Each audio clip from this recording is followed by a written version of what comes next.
First, I can't believe it's 20 years. I've been passionate about snow sports and skiing and snowboarding since I was a little kid, and I'm lucky enough to live that journey all the way through from an athlete into a coach and a high performance and now a CEO. I was on the selection panel for Keno when he started his role as CEO, and we saw a young bloke with lots of passion, real commitment to the sport, but didn't expect to see him in the chair 20 years later. So it's been fantastic to watch him grow in that job, to really oversee an organisation which has flourished, and it's fantastic to see where Snow Australia is today, with so much ahead of it, and so much of that due to Keno's work. I think what he's brought to the table, especially in the early days, was actually that transformation, which was then a fairly political organisation that had a lot of user group influence, that had some industry influence, to being a pure national sporting organisation, in dealing with the issues of development, of pathways into supporting elite performance. Because Michael has that background of working for our organisation, so he was our inaugural program manager for our most successful disciplines. He absolutely gets that, and it's been a fantastic partnership. We both were aware that we had to be athlete focused. That came through very strongly in our early conversations, and I think we also had to be clear that we had to be sport focused. Because at the time we started getting involved, the organisation seemed to be involved with everything to do with not just the sport but also the industry. So the main decision we made was to target and focus our direction just into sport areas, and that paid off.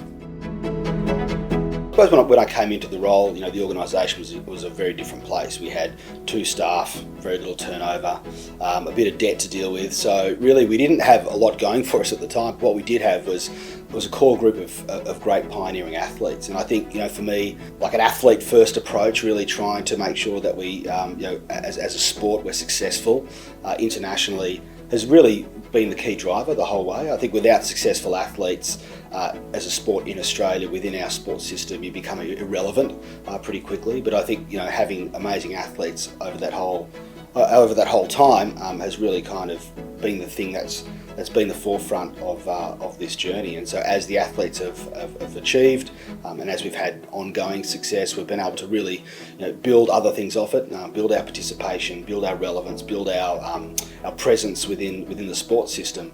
And I think we've ended up in a place now where really we're essentially a top tier sport within the Australian Olympic sports system, and adding the Paralympic disciplines, adding skimo recently, these kind of things just add to the richness of what we're doing. You look at the sport, you look at where we're at compared to other sports, and I think the one thing that we're really missing as a sport was to have that real bricks and mortar, that sort of home, a place where all of the disciplines can come together, that serves as high performance, but also really provides a place for the community to come together and interact with high performance, but equally a place where we can also capture the history of the sport, celebrate our past champions, and try to really inspire the next generation. So it started to seed as an idea back around 2017, and some really good early support, and through a lot of good collaboration, tremendous support from both New South Wales government, through philanthropy, through John Hancock and his family.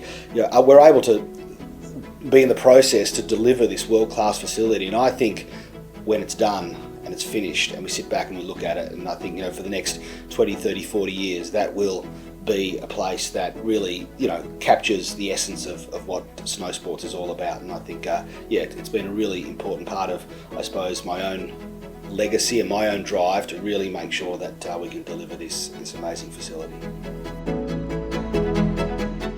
When I set out in the role, I was 30. I just come off 14 years of back-to-back winters, so 28 consecutive winters, and I really didn't know much about where this role was going to take me or what it was going to do. I just knew that I was really passionate about the sport, and even back then had a vision of what it might look like down the track. And I think as I reflect on that time frame, I think I'm really obviously very, very proud of the achievements. I'm not sure how far along the journey I am. I know there's a start, a middle and an end. I'm probably closer to the end than in the middle, and certainly the start. But however long it has to go, I'll stay passionate. I'll stay really committed and focused, and doing the absolute best I can every single day. I get out of bed to make snow sports the absolute best version of itself.